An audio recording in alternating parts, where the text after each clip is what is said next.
tsenao atolotro anao le ao anatin'io vato mangatsika io nandao ny tany namela irery eto apototry le vato mangatsika no matsiaro reo mba lasa fitatsika mitomany fa matsiaro mangatsika satria le hafanana lasa salindray ny pike manirery fa lasa lainirina fiainako mangidy fa nilozana mamina ny afaliana ngamba zany tsy hitako satria raha ny anadiny sy nitsika lotsy fitako satria ny sipako tsy nisy akoatranao enao ny natsapako elay midika ohatry zao ka hatramizao mandatsana ny vita fa le elika mambika anao to vovotany sisa ionona velany ny ampiteny farany teo fasana fesisano atserovako ny anarany so ny angarany ny masinao ny kipy ny ampitsika farany te iny anao ny tify so tsy rariny ny lahatry ny fiainako orany masy foana venao meny ny androm-piainako tsy any metsiny fozakaiko mangina fa raha tsy nisy anao za tsy mba nanan'olo tiana any anao namela oirery minambola iaho resy aminao tsisy mampahery ka tia mbatsenao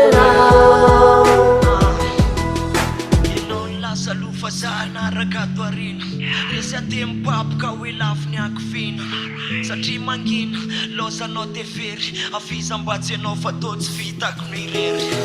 to menjere le lafa mora lavo ro sarosarotsika no any sisa ataoko lova tantara lava fa ny vitina falina isorako ny fisinao na tena mokadrako fina fa ny teo anilanao ny fahasambaram-piainako efa ny teny te manery no ifandao averiko eto reo mba fatsy efa ny ainako hoe afoko raha ny fiainako ny tsy eo anilanao any anao namela oirery minambola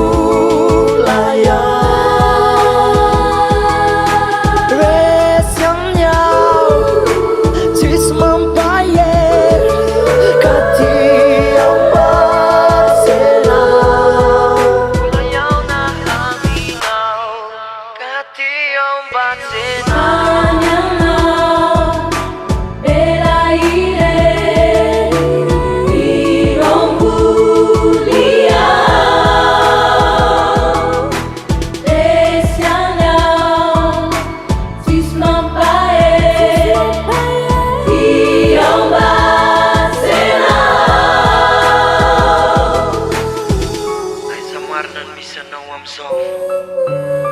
atao tsy ananako sonony soa mantatry zany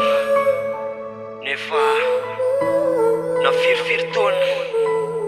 na mbola hoela no hitsanonako eto an-tany de zavatra irainy marina mbola eona aminao za ka